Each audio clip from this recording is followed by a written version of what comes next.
Now, students, we discussed this thing. Electric charges are of two types, right? And like charges repel each other and unlike charges attract each other. मतलब कि positive positive and negative negative charges repel each other. Positive negative and negative positive attract each other.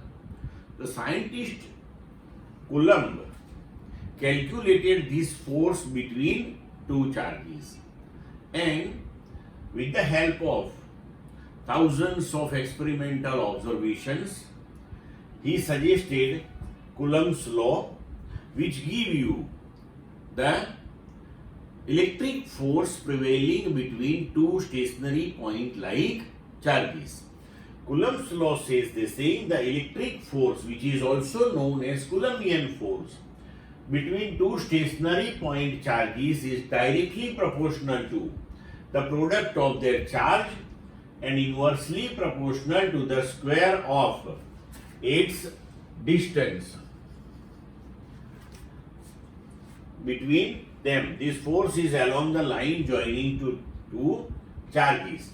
Now see, suppose we have two charges Q1 and Q2. Here both the charges are considered positive, so they will repel each other, and suppose the distance between these two charges, that is R.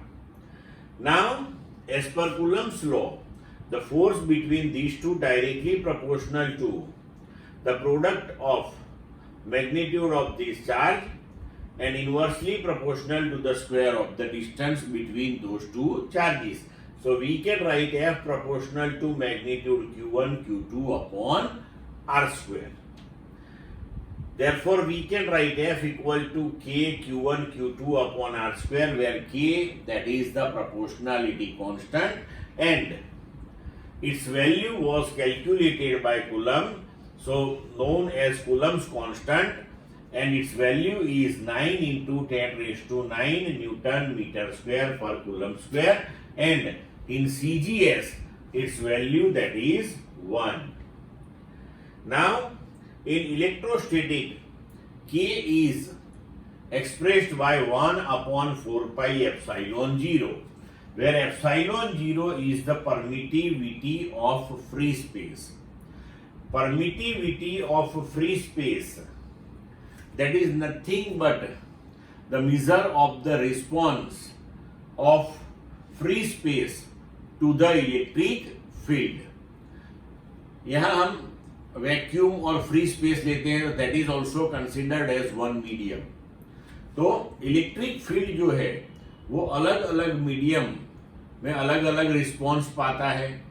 So here free space के लिए permittivity of free space हमें response to the electric field by free space उसका measure देता है, right? Now from this above equation if we write 1 upon 4 pi epsilon 0, that is K, therefore epsilon 0, that is 1 upon 4 pi K. अगर हम ये K की value यहाँ रखें और epsilon 0 की वैल्यू कैलकुलेट करें तो आंसर आएगा 8.854 into 10 raised to minus 12 Coulomb square per Newton meter square. Now, resultantly, we can write the Coulombian force between two point-like charges, that is 1 upon 4 pi epsilon 0 Q1 Q2 upon R square. Clear?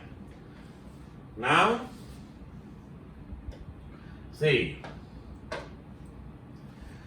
if the charges are in any other insulating medium, then the permittivity of vacuum, that we have to replace by permittivity of that medium, because अगर ये दोनों charge के बीच में कोई medium है तो वो medium free space की बजाय अलग से रिस्पॉन्स करेगा.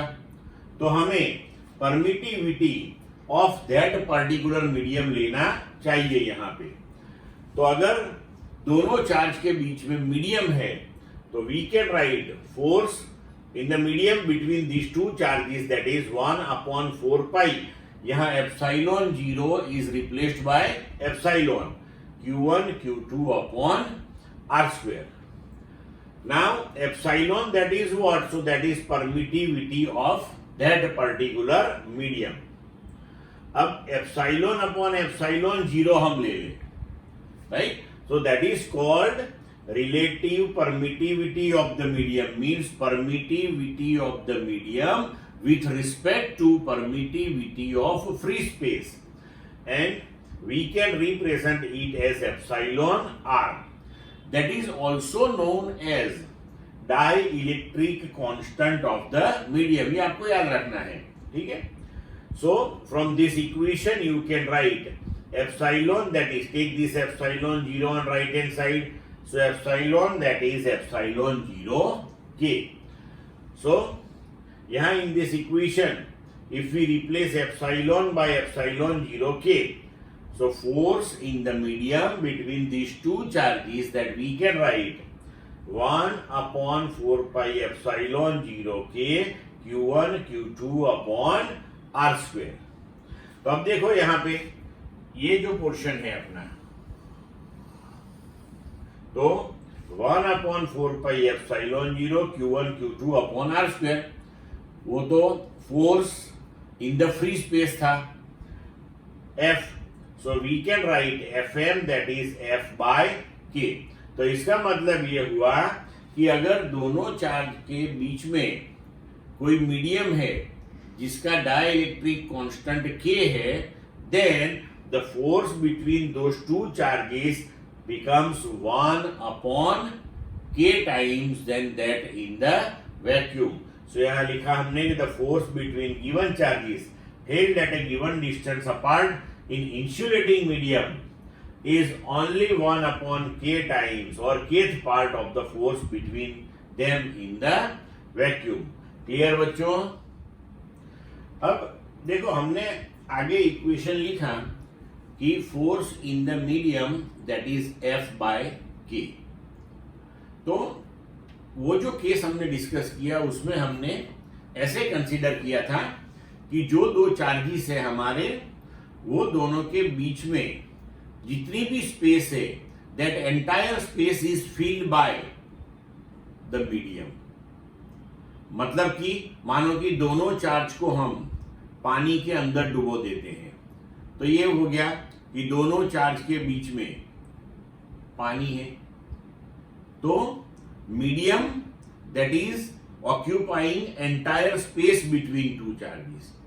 लेकिन हमेशा ऐसा नहीं होता. मानो कि ये दो चार्ज के बीच में मीडियम सिर्फ इतनी स्पेस ऑक्यूपाई करता है, मतलब कि T थिकनेस वाला मीडियम हमने यहां रखा है, where T that is less than the distance between two charges. And here suppose dielectric constant of the medium that is K. तो ये केस में फोर्स का इक्वेशन हो जाएगा 1 upon 4 pi epsilon 0 Q1 Q2 upon R minus T plus T root K whole square, where K that is the dielectric constant, T that is the thickness of the medium. इसके derivation में हमें जाने की जरूरत नहीं है, ये आपको याद रखना है. एंट्रेंस एग्जाम में अगर कहीं ऐसा MCQ आ जाए तो आप इजीली इसको टैकल कर सको. क्लियर?